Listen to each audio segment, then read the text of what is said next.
this whole is basically machined to accept compression releases. So even though this whole system, this whole kit that I'm installing isn't a high, what I would call a high compression system, you still, the longevity of the bike, put some compression releases in that keeps it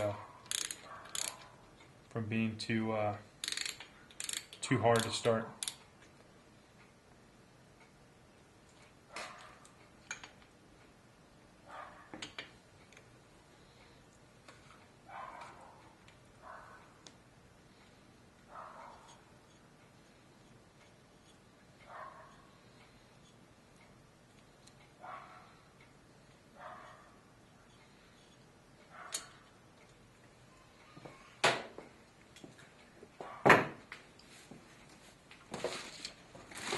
And these are the compression releases we got.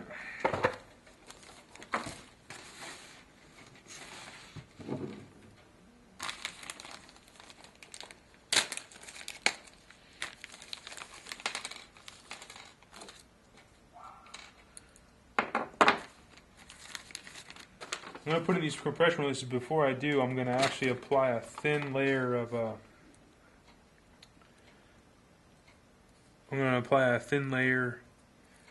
anti-seize on them, kind of like you would to a spark plug. And the reason I'm doing that, I just don't want them to, not that I'm going to be taking them out anytime soon, but I don't want to have them seize while I'm putting them in. Just real light.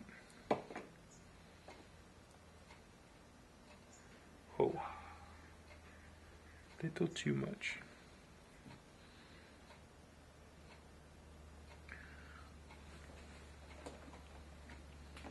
I like to wipe the excess off with my hand.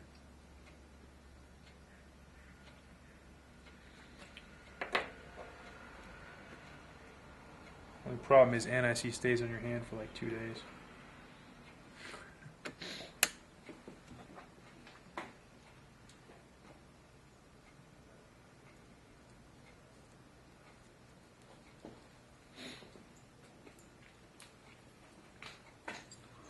When you're putting together a motor like this, you really want a lot of it to kind of go in by hand. Nice and smooth. Threads nice and clean.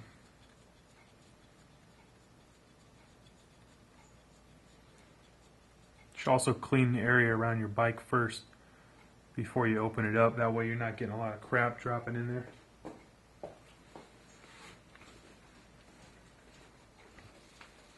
During the installation.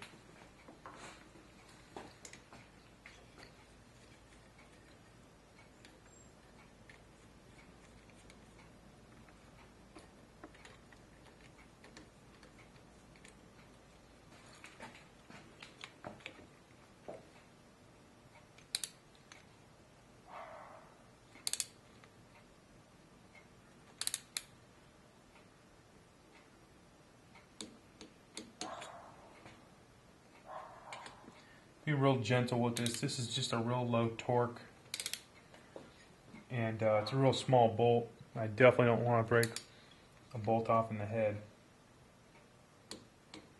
Harley's usually pretty right on with their torque recommendations. It's just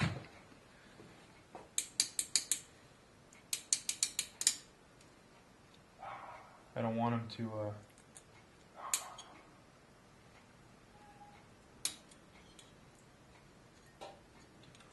there it is.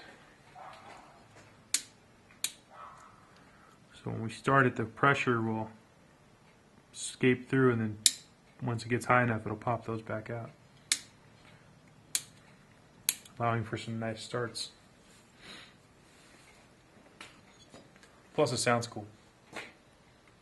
We're going to leave the spark plugs out for now because when you rotate the motor around, when you're adjusting your push rods and stuff, you don't want a lot of, you want that air to be able to escape.